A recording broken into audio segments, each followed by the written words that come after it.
Thinking for Oneself. Essays of Schopenhauer. Arthur Schopenhauer. Narrated by Skeptical Waves.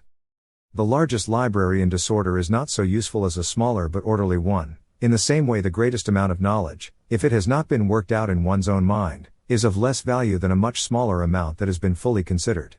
For it is only when a man combines what he knows from all sides, and compares one truth with another, that he completely realizes his own knowledge and gets it into his power. A man can only think over what he knows, therefore he should learn something, but a man only knows what he has pondered. A man can apply himself of his own free will to reading and learning, while he cannot to thinking. Thinking must be kindled like a fire by a draught and sustained by some kind of interest in the subject. This interest may be either of a purely objective nature or it may be merely subjective.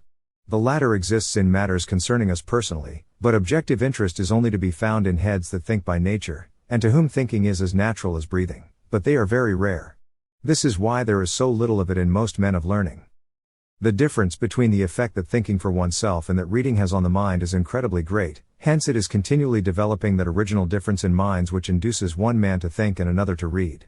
Reading forces thoughts upon the mind which are as foreign and heterogeneous to the bent and mood in which it may be for the moment, as the seal is to the wax on which it stamps its imprint.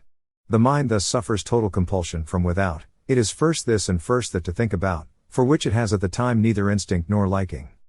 On the other hand, when a man thinks for himself he follows his own impulse, which either his external surroundings or some kind of recollection has determined at the moment. His visible surroundings do not leave upon his mind one single definite thought as reading does, but merely supply him with material and occasion to think over what is in keeping with his nature and present mood. This is why much reading robs the mind of all elasticity. It is like keeping a spring under a continuous, heavy weight. If a man does not want to think, the safest plan is to take up a book directly he has a spare moment. This practice accounts for the fact that learning makes most men more stupid and foolish than they are by nature, and prevents their writings from being a success. They remain, as Pope has said, forever reading, never to be read. Dunciad. Men of learning are those who have read the contents of books. Thinkers, geniuses, and those who have enlightened the world and further the race of men, are those who have made direct use of the book of the world. Indeed, it is only a man's own fundamental thoughts that have truth and life in them. For it is these that he really and completely understands. To read the thoughts of others is like taking the remains of someone else's meal, like putting on the discarded clothes of a stranger. The thought we read is related to the thought which rises in us, as the fossilized impress of a prehistoric plant is to a plant budding out in spring. Reading is merely a substitute for one's own thoughts. A man allows his thoughts to be put into leading strings. Further, many books serve only to show how many wrong paths there are, and how widely a man may stray if he allows himself to be led by them. But he who is guided by his genius, that is to say, he who thinks for himself, who thinks voluntarily and rightly, possesses the compass wherewith to find the right course. A man, therefore, should only read when the source of his own thought stagnates, which is often the case with the best of minds. It is sin against the Holy Spirit to frighten away one's own original thoughts by taking up a book. It is the same as a man flying from nature to look at a museum of dried plants, or to study a beautiful landscape in copperplate. A man at times arrives at a truth or an idea after spending much time in thinking it out for himself, linking together his various thoughts. When he might have found the same thing in a book, it is 100 times more valuable if he has acquired it by thinking it out for himself. For it is only by his thinking it out for himself that it enters as an integral part, as a living member into the whole system of his thought, and stands in complete and firm relation with it, that it is fundamentally understood with all its consequences, and carries the color, the shade, the impress of his own way of thinking, and comes at the very moment, just as the necessity for it is felt, and stands fast and cannot be forgotten. This is the perfect application, nay, interpretation of Guta's. What you inherited from your fathers, acquire to possess. The man who thinks for himself learns the authorities for his opinions only later on, when they serve merely to strengthen both them and himself, while the book philosopher starts from the authorities and other people's opinions, therefrom constructing a whole for himself, so that he resembles an automaton, whose composition we do not understand. The other man, the man who thinks for himself, on the other hand, is like a living man as made by nature. His mind is impregnated from without, which then bears and brings forth its child. Truth that has been merely learned adheres to us like an artificial limb, a false tooth, a waxen nose, or at best like one made out of another's flesh. Truth which is acquired by thinking for oneself is like a natural member, it alone really belongs to us. Here we touch upon the difference between the thinking man and the mere man of learning. Therefore the intellectual acquirements of the man who thinks for himself are like a fine painting that stands out full of life, that has its light and shade correct, the tone sustained, and perfect harmony of color. The intellectual attainments of the merely learned man, on the contrary, resemble a big palette covered with every color, at most systematically arranged, but without harmony, relation, and meaning. Reading is thinking with someone else's head instead of one's own. But to think for oneself is to endeavor to develop a coherent whole, a system, even if it is not a strictly complete one. Nothing is more harmful than, by dint of continual reading, to strengthen the current of other people's thoughts. These thoughts, springing from different minds, belonging to different systems, bearing different colors, never flow together of themselves into a unity of thought, knowledge, insight, or conviction, but rather cram the head with a Babylonian confusion of tongues. Consequently the mind becomes overcharged with them and is deprived of all clear insight and almost disorganized. This condition of things may often be discerned in many men of learning, and it makes them inferior in sound understanding, correct judgment, and practical tact to many illiterate men, who, by the aid of experience, conversation, and a little reading, have acquired a little knowledge from without, and made it always subordinate to and incorporated it with their own thoughts. The scientific thinker also does this to a much greater extent. Although he requires much knowledge and must read a great deal, his mind is nevertheless strong enough to overcome it all, to assimilate it, to incorporate it with the system of his thoughts, and to subordinate it to the organic relative unity of his insight, which is vast and ever-growing. By this means his own thought, like the bass in an organ, always takes the lead in everything, and is never deadened by other sounds, as is the case with purely antiquarian minds, where all sorts of musical passages, as it were, run into each other, and the fundamental tone is entirely lost. The people who have spent their lives in reading and acquired their wisdom out of books resemble those who have acquired exact information of a country from the descriptions of many travelers.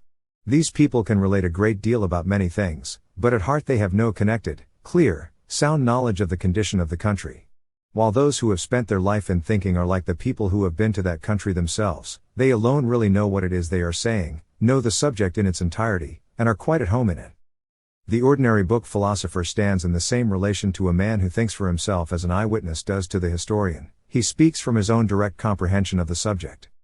Therefore all who think for themselves hold at bottom much the same views. When they differ it is because they hold different points of view, but when these do not alter the matter they all say the same thing. They merely express what they have grasped from an objective point of view. I have frequently hesitated to give passages to the public because of their paradoxical nature, and afterwards to my joyful surprise have found the same thoughts expressed in the works of great men of long ago. The book Philosopher, on the other hand, relates what one man has said and another man meant, and what a third has objected to, and so on. He compares, weighs, criticizes, and endeavors to get at the truth of the thing, and in this way resembles the critical historian.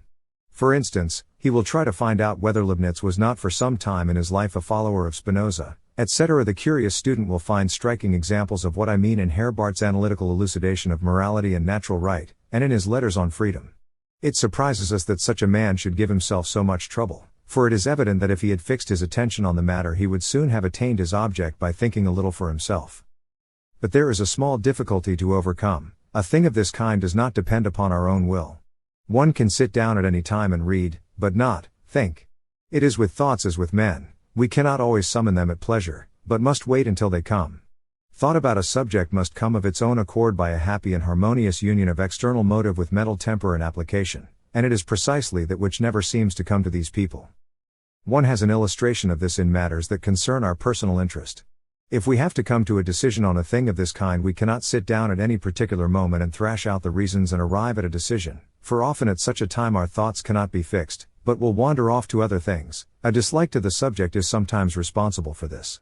We should not use force, but wait until the mood appears of itself. It frequently comes unexpectedly and even repeats itself, the different moods which possess us at the different times throwing another light on the matter. It is this long process which is understood by a ripe resolution. For the task of making up our mind must be distributed. Much that has been previously overlooked occurs to us, the aversion also disappears, for, after examining the matter closer, it seems much more tolerable than it was at first sight. And in theory it is just the same. A man must wait for the right moment. Even the greatest mind is not always able to think for itself at all times. Therefore it is advisable for it to use its spare moments in reading, which, as has been said, is a substitute for one's own thought. In this way material is imported to the mind by letting another think for us, although it is always in a way which is different from our own. For this reason a man should not read too much, in order that his mind does not become accustomed to the substitute, and consequently even forget the matter in question, that it may not get used to walking in paths that have already been trodden, and by following a foreign course of thought forget its own. Least of all should a man for the sake of reading entirely withdraw his attention from the real world, as the impulse and temper which lead one to think for oneself proceed oftener from it than from reading, for it is the visible and real world in its primitiveness and strength that is the natural subject of the thinking mind, and is able more easily than anything else to rouse it. After these considerations it will not surprise us to find that the thinking man can easily be distinguished from the book Philosopher by his marked earnestness, directness, and originality, the personal conviction of all his thoughts and expressions. The book Philosopher, on the other hand, has everything second hand. His ideas are like a collection of old rags obtained anyhow. He is dull and pointless, resembling a copy of a copy. His style, which is full of conventional, nay, vulgar phrases and current terms, resembles a small state where there is a circulation of foreign money because it coins none of its own. Mere experience can as little as reading take the place of thought. Mere empiricism bears the same relation to thinking as eating to digestion and assimilation. When experience boasts that it alone, by its discoveries, has advanced human knowledge, it is as though the mouth boasted that it was its work alone to maintain the body. The works of all really capable minds are distinguished from all other works by a character of decision and definiteness, and, in consequence, of lucidity and clearness. This is because minds like these know definitely and clearly what they wish to express, whether it be in prose, in verse, or in music. Other minds are wanting in this decision and clearness, and therefore may be instantly recognized. The characteristic sign of a mind of the highest standard is the directness of its judgment. Everything it utters is the result of thinking for itself. This is shown everywhere in the way it gives expression to its thoughts. Therefore it is, like a prince, an imperial director in the realm of intellect.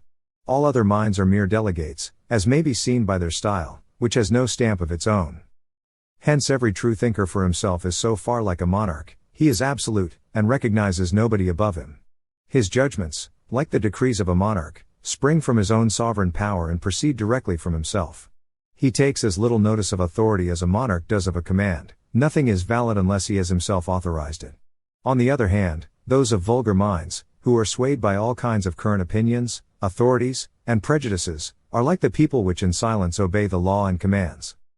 The people who are so eager and impatient to settle disputed questions, by bringing forward authorities, are really glad when they can place the understanding and insight of someone else in the field in place of their own, which are deficient. Their number is legion. For, as Seneca says, everyone prefers to believe rather than to judge. The weapon they commonly use in their controversies is that of authorities. They strike each other with it, and whoever is drawn into the fray will do well not to defend himself with reason and arguments, for against a weapon of this kind they are like horned Siegfrieds, immersed in a flood of incapacity for thinking and judging. They will bring forward their authorities as an argumentum ad verecundiam and then cry Victoria. In the realm of reality, however fair, happy, and pleasant it may prove to be, we always move controlled by the law of gravity, which we must be unceasingly overcoming. While in the realm of thought we are disembodied spirits, uncontrolled by the law of gravity and free from penury. This is why there is no happiness on earth like that which at the propitious moment a fine and fruitful mind finds in itself. The presence of a thought is like the presence of our beloved. We imagine we shall never forget this thought, and that this loved one could never be indifferent to us. But out of sight, out of mind. The finest thought runs the risk of being irrevocably forgotten if it is not written down, and the dear one of being forsaken if we do not marry her. There are many thoughts which are valuable to the man who thinks them, but out of them only a few which possess strength to produce either repercussion or reflex action, that is, to win the reader's sympathy after they have been written down. It is what a man has thought out directly for himself that alone has true value. Thinkers may be classed as follows: those who, in the first place, think for themselves, and those who think directly for others. The former thinkers are the genuine, they think for themselves in both senses of the word, they are the true philosophers, they alone are in earnest. Moreover, the enjoyment and happiness of their existence consist in thinking. The others are the sophists, they wish to seem, and seek their happiness in what they hope to get from other people, their earnestness consists in this. To which of these two classes a man belongs is soon seen by his whole method and manner. Lichtenberg is an example of the first class, while Herder obviously belongs to the second. When one considers how great and how close to us the problem of existence is, this equivocal, tormented, fleeting, dreamlike existence, so great and so close that as soon as one perceives it, it overshadows and conceals all other problems and aims, and when one sees how all men, with a few and rare exceptions, are not clearly conscious of the problem, nay, do not even seem to see it, but trouble themselves about everything else rather than this, and live on taking thought only for the present day and the scarcely longer span of their own personal future, while they either expressly give the problem up or are ready to agree with it, by the aid of some system of popular metaphysics, and are satisfied with this. When one, I say, reflects upon this, so may one be of the opinion that man is a thinking being only in a very remote sense, and not feel any special surprise at any trait of thoughtlessness or folly, but know, rather, that the intellectual outlook of the normal man indeed surpasses that of the brute, whose whole existence resembles a continual present without any consciousness of the future or the past, but, however, not to such an extent as one is wont to suppose. And corresponding to this, we find in the conversation of most men that their thoughts are cut up as small as chaff, making it impossible for them to spin out the thread of their discourse to any length. If this world were peopled by really thinking beings, noise of every kind would not be so universally tolerated, as indeed the most horrible and aimless form of it is. If nature had intended man to think, she would not have given him ears, or, at any rate, she would have furnished them with airtight flaps like the bat, which for this reason is to be envied. But, in truth, man is like the rest, a poor animal, whose powers are calculated only to maintain him during his existence. Therefore he requires to have his ears always open to announce of themselves, by night as by day, the approach of the pursuer.